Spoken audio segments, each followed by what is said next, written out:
हमारे कांग्रेस पार्टी के जो नेता हैं, इनके भाषण सुनकर न सिर्फ ऊर्जा आती है, समझ में आता है कि आवाज आ रही है, पदों पर बैठकर जनता की आवाज कैसे बना जाता है।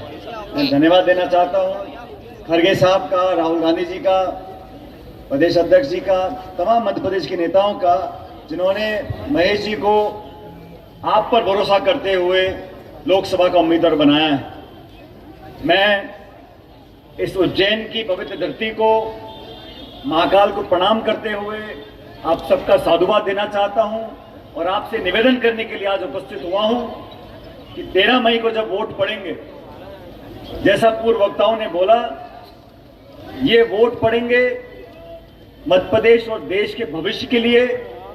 5 साल तक देश की दशा दिशा क्या होगी, किन लोगों को जनता सेवा का मौका देगी, और प्रत्येक नागरिक को और आप सबको सोचना समझना पड़ेगा कि हम पोलिंग बूथ में जा रहे हैं, हम किसका बटन दबा रहे हैं। हम जाति, बिरादरी, समुदाय, लिंग, भाषा, धर्म, भूगोल, इन सब बातों को भूलकर सोचेंगे कि आज जहां देश को हम लेकर आए हैं, इन 10 सालों में हमने कुछ खोया है या कुछ पाया है।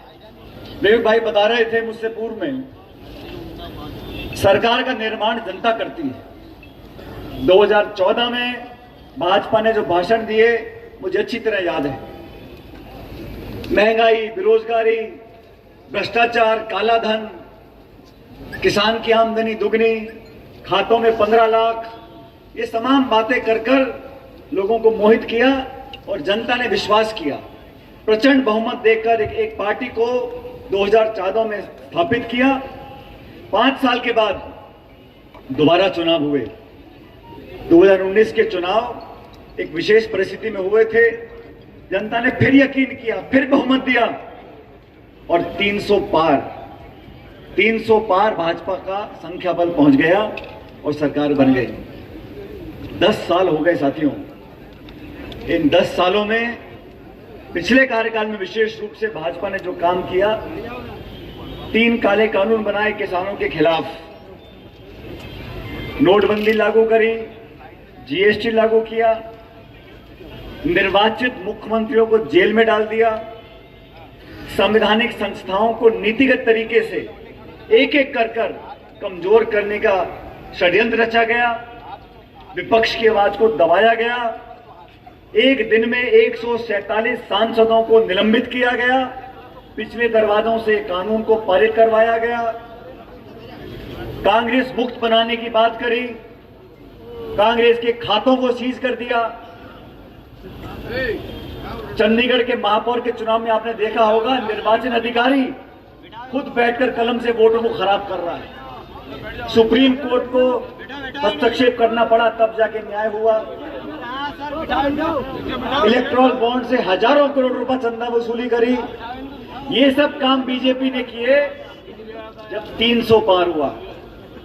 अब नया नारा है 400 पार। जब 300 पार में सब कर दिया, आप कल्पना करो 400 पार कर दिया तो क्या करेंगे लोग।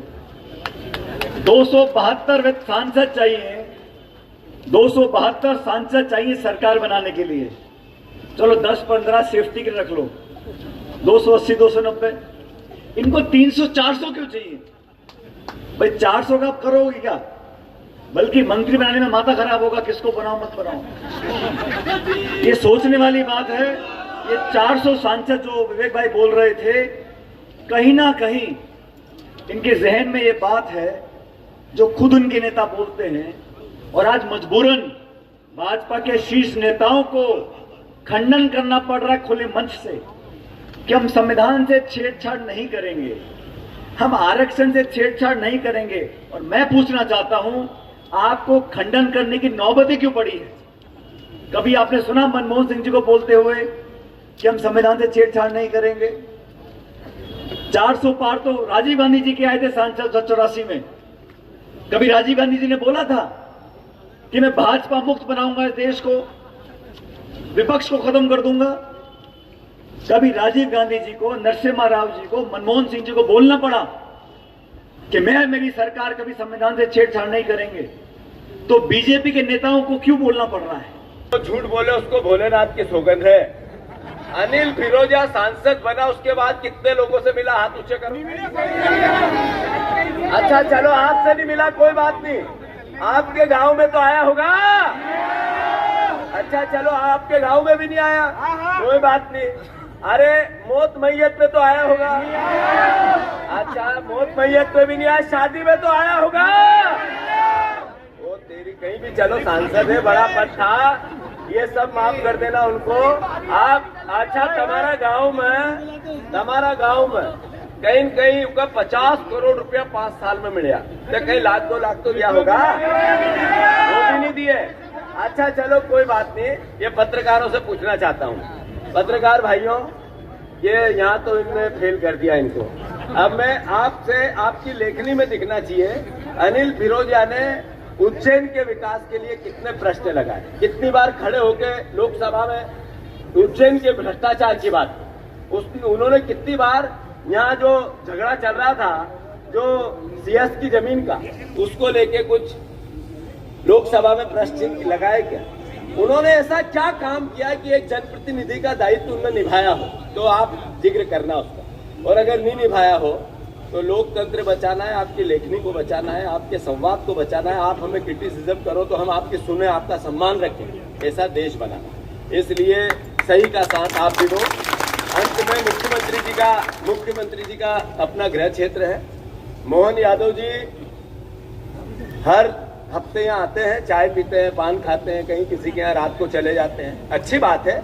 और ये भी अच्छी बात है कि जिस शहर का मुख्यमंत्री होता है उस शहर को भी गौरव होता है। इसमें किसी प्रकार का कोई हम नेगेटिव बात करें ठीक नहीं है। पर मोहन यादव जी, आप यहाँ के मुख्यमंत्री है तो यहाँ शराब माफिया बेखौफ क्यों घूम रहा है, उसकी लगाम क्यों छूट गई? इसका उत्तर तो प्रदेश की और उज्जैन की जनता मांगती है। कौन है शराब माफिया?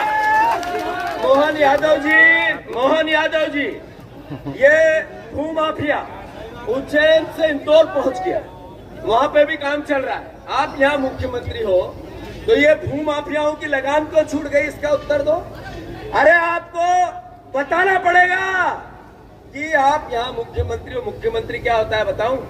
सिर्फ आदमी को औरत और औरत को आदमी नहीं बना सकता है, बाकी सब काम कर सकता है, याद रख लेना। अरे एक लाइन महाकाल के भ्रष्टाचार की अगर मुख्यमंत्री जांच की लिख दे तो कल हो जाए, जिसकी मूर्तियां उड़ी थी हमारे महाकाल लोग की।